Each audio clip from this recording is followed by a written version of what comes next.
Actually, I think it may be a good idea to go outside for a little while. The instant drop in Hanako's face shows her objection to this plan, even though she says nothing. Hell no, Lily, what are you thinking? I feel strangely compelled to voice what is plainly in view on her face, but Lily can't see. I kinda think that we should just stay here. Really? It's so crowded here that I was thinking we should leave the school and head for the local tea house. Ah, good thinking, Lily. You mean the Shanghai? Of course, with everyone at the festival, it should be practically empty. Yeah, it should be practically. Oh my god. Okay, just continue. Tea house? Oh, that's right. You probably don't know of it. There is a tea house not far from here, which we go to every so often. Sounds like a plan. Hanako, what do you think? Hanako jumps a little at being forced into the conversation, but at least she seems less distraught than before. You're not just gonna stay here by yourself, are you, Hanako? You've got Lily and me to comfort you. If it's Shanghai, I think it'll be nice. Well then, it's settled. Let's be on our way. Hanako and I rise from the table and our preempted chess game. Before I can do anything, Hanako has poured the pieces into a small container and placed the board away. Yeah, she knew I was going to win, that's why. Looks like we're ready now. Please, lead on. Hanako moves to Lily's side and we venture onto the school's corridors. She looks really cute when she's, you know, really close to Lily like that. Just saying. Just saying. The pair leads me through a series of unfamiliar doors and we emerge on the side of the building opposite of the festival grounds. Insulated by the heavy stone of the building, the noise from the crowd has faded to a murmur. Strange. I thought that most people would be beginning to leave by now. They're probably here to view the fireworks. Fireworks? Yes, apparently the school puts on quite a show. A lot of people come from town just to watch them. Lily's decision to leave the school grounds seems to make sense now. Hanako would probably have a hard time with the whole town descending onto the school, or ascending, as the case may be. For the second time since arriving at Yamaku, I find myself walking down this road with Lily. Only now that I can barely hear the incessant noise of the festival do I realise how loud it was. I can hear my ears ringing slightly in the still evening air as they recover from the day's assault on them. Hanako clings to Lily but still manages to guide her along the road. That, and avoiding the occasional gaze from curious pedestrians, appears to completely sap her constitution. She rarely raises her focus from the ground in front of her, nor does she utter a word. Lily, on the other hand, maintains her prim and proper persona just as she does in school. It's obvious she purposely puts effort into her appearance rather than hiding it as Hanako does. It's striking how different they are in their way of holding themselves outside of Yamaku's grounds. That said, it's obvious in both their cases that they do visibly change. Inside Yamaku, everyone is special, which negates the specialness of it.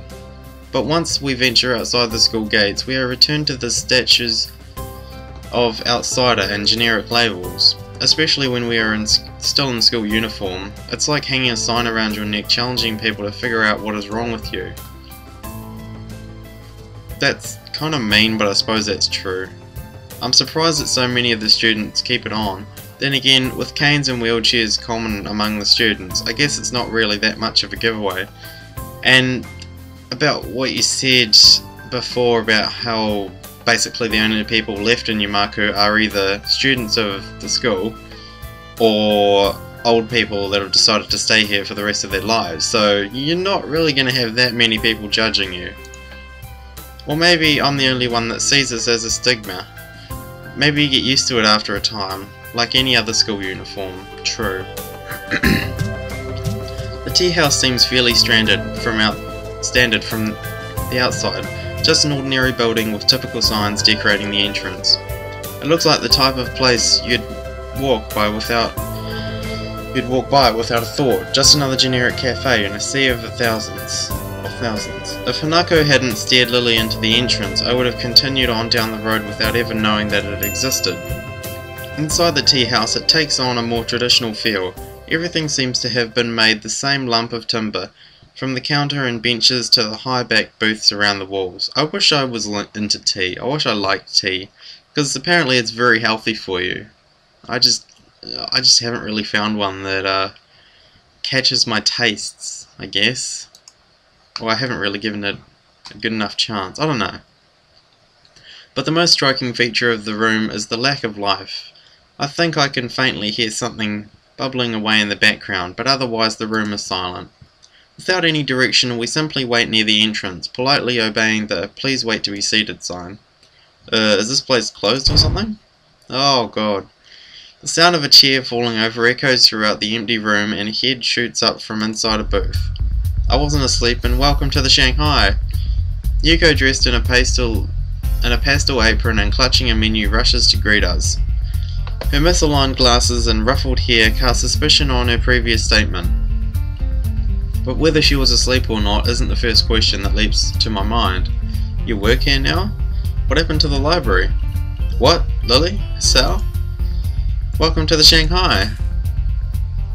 Yuko, still waking up, jerks into a violent bow, dislodging her glasses in the process.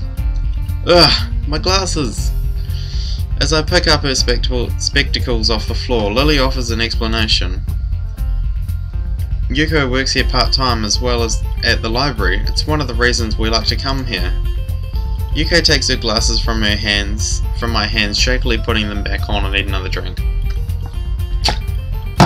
Alright. Yes, that's right, thanks. Shall I go to your table? Shall I show you to your table? There's no one else here, so you can choose your table and order whatever you like, but there may be a delay as I will have to make it myself. It's alright, Yuko, just a pot of black tea and a plate of sandwiches will be fine. Right, I'll get right onto that. Yuko hurries off to the back of the cafe, leaving us still standing at the entrance. She pushes the swinging half doors open before realizing that she hasn't seated us. I'm sorry, please sit wherever you'd like, I'll be right back. Following her advice, I lead Lily to the nearest booth as Hanako follows. As I begin to sit next to Lily, I realize how appropriate this place is for Hanako. Maybe you should be sitting next to Hanako, Hisao. Huh? You know, come on. Come on, buddy, you're not gonna get anywhere sitting next to Lily. The high back, shut up, dog. Sorry, that's my dog. The high back booths totally separate you from the rest of the room, and it doesn't look like it gets all that many customers. All of the furnishings from the cushions on the benches to the condiment holders look dated but aren't overly worn. I wonder if Lily deliberately selects places like this to take Hanako. She seems like that type that would go to the lengths to cater to Hanako's unique predicament. Oh man, I'm just butchering some of these words. So, Hisao, I didn't know you played chess. Well, not very well, but I do know how to play. I suppose the obvious question would now be, who won? Lily's innocent smile makes me hesitate. I don't really want to look like I'm loading my victory over Hanako. Hisao did. Yes, but not by much. Damn, saying that out loud makes me feel like I've done something terrible. Well done, Hisao, you've accomplished something I've only ever failed at. Thanks. I haven't played in ages, so it felt good to play again. Come on, man, you're supposed to let the girl win. You should have let her win. It's just, you know, it's common sense, buddy. Come on, I thought you were better than that. Yes, it did. Hanako fidgets with her hair a little. We know what that means. And looks away as she replies, but a small smile emerges. It's a little more extreme of a reaction than I expected, but still kind of cute in that Hanako way. If you didn't know this, viewers, or male viewers, this is probably 99% of females. You're talking to a girl and she starts, you know, shuffling with her hair, you know, puts a strand around her finger and starts fiddling with it. You know, she's into you. You know, you should go for it. It's a little more extreme of a reaction than I expected, but still kind of cute in that Hanako. Oh, I just said that. God damn it. Throws me a little off guard, and only Yuko's cataclysmic re-entry shocks me back into conversation. Are you alright there, Yuko? Did you need a hand? I'm fine. I have to do this properly, it's my job. Concentration plays across her face while she stares at the tray in her hands, as if simply looking at its contents will hold them in place. Sadly, this doesn't... Jesus. Calm down, Yuko. This doesn't prove all that effective. The cups and saucers slowly dance around, occasionally clattering as they collide with one another. She must be shaking like mad. Taking great care, Yuko sets the tray down on the table with only the subtlest of pressures. There, see? Well done. Thank you, Yuko. Yuko's head rockets downwards in a distinctive bow before answering. You're very welcome. Would you like to join us? There's something else I'd like to discuss about that recent order, if I may. Sorry. Ah, that's right. Lily and Yuko were discussing a pile of books when I first met Hanako. Something about Lily helping with the braille. Ah, yes, we didn't get the chance to go through them, did we? Oh, I really needed that to burp. I'm sorry for that. I'm saying a sorry a lot in this video. Yuko hastily sits down next to Hanako. Apparently her dedication to this job only goes as far as her concentration. Once it is broken, she suddenly loses it. I'll be in the library tomorrow afternoon if you'd like to try again. That sounds perfect. I'll meet you there after classes. Lily? Oh dear, that's right. Tomorrow is Monday. How could I have forgotten? I'm starting to feel a little left out of the loop here. Then again, that's to be expected. I have been here for barely a week, so it's impossible to know everyone's schedule. Well, perhaps we could come to some other arrangement. Yuko, will you be in the library later in the week? Maybe, but this is already overdue. And there are some things I need. This might be a problem. Lily ponders for a second before discovering the answer. I wonder, might we be able to enlist the help of another if need be? To do what? You lost me quite some time ago. Being volunteered for something without even having the slightest idea what's going on isn't really my thing. And here I thought I had finally escaped the clutches of the student council and their repeated attempts to recruit me. Oh, of course. The other day I was helping Yuko sort the new braille books in the library. But Hanako and I usually go shopping on Monday afternoons. It's quieter on that day than on the weekends. Last week we couldn't go because I was busy with the festival. I managed to slip away later in the week, but Hanako couldn't make it. Well, since I can't read braille, I'm assuming you'd like me to go shopping with Hanako? Correct. You were a great help to me the other day. I think I can handle that. Hanako, what do you think? If you wouldn't mind... Of course not. I'm still not familiar with all the stores in the area, so it sounds like a good idea. Okay. Now that we have that arranged, shall we have some tea? It's now that I realise our tea has been sitting idly by all this time, getting no hotter. It's my fault, let me pour that for you. Yuko reaches out with shaking hands, but I intercept her. She looks in no state to be handling hot liquids. It's alright, I've got it. Since you've already made the tea and sandwiches, you've fulfilled your waitress duties, right? I guess. And now she's talking like Hanako. Yuko relaxes a little, but I still watch eagerly as I share out the assortment. Jesus. Oh, okay. Thought it was lightning or something. As I'm about to bite into the sandwich, a low, loud rumble can be heard along with a flash of light from outside. Ah, I take it the show has started. Only now looking outside, I realise that dusk has come and gone, leaving us in the peak of twilight. Sparking traces and upwards, ready to explode in the floral shapes of fireworks. Let's go watch. Oh, sorry Lily.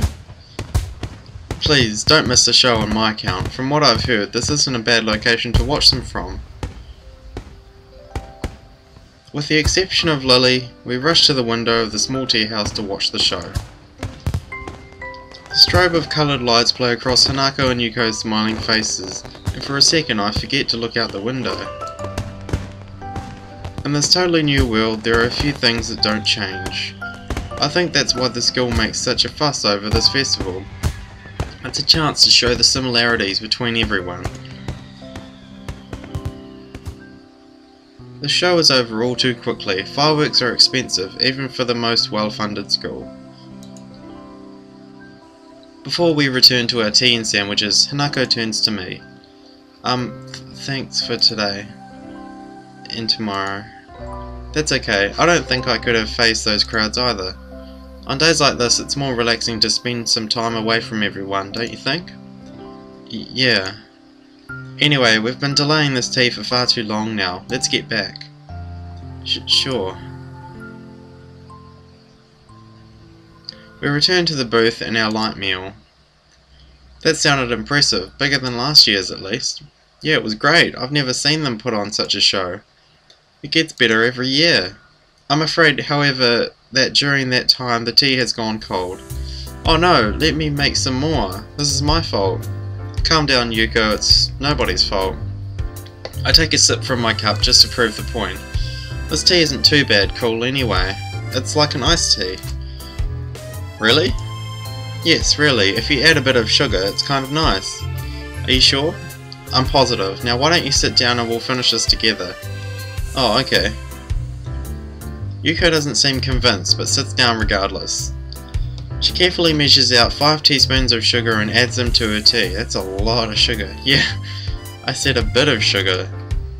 I know, but I like my tea sweet anyway. Curiously, I peer into her cup. As expected, hardly any of the sugar dissolves in the cold liquid. She stirs it twice before upturning the cup and drinking the contents, sugar and all in a single mouthful. You're right, that's not bad at all. Good. You just have a swig of sugar, because none of it would have dissolved. I look back to Lily and Hanako, both of whom have finished their meal as I witnessed Yuko's personality in action. Not wanting to hold anyone up, I use her tactic and finish the remainder of my tea in a single swill. Well then, it seems we're all finished. Should we head back now, or do we want seconds? Yuko's expression shows that this is quite clearly not a good idea. I think that it would be best if we got back soon. We do have to get back before curfew after all. Oh, that is a good point. I'll meet you tomorrow, Yuko. I'll be looking forward to it. Lily. Goodbye, everyone. We make our way out of the small tea house into the dark of the night. Lily and Hanako once again take point, but under the cover of darkness, Hanako seems slightly less stressed than she did on the trip here. We move against the occasional group of people, emptying the school grounds, but Hanako seems to lead us along a few minor roads, avoiding the bulk of the crowd. And on that note, I'm gonna call it a night, because my throat is killing me, and I don't know why. But, I shall save here, as it's very hard to, talk for long periods of time when you're needing to cough and splatter and burp and drink every 5 seconds. But yeah, anyway guys, I will see you next time.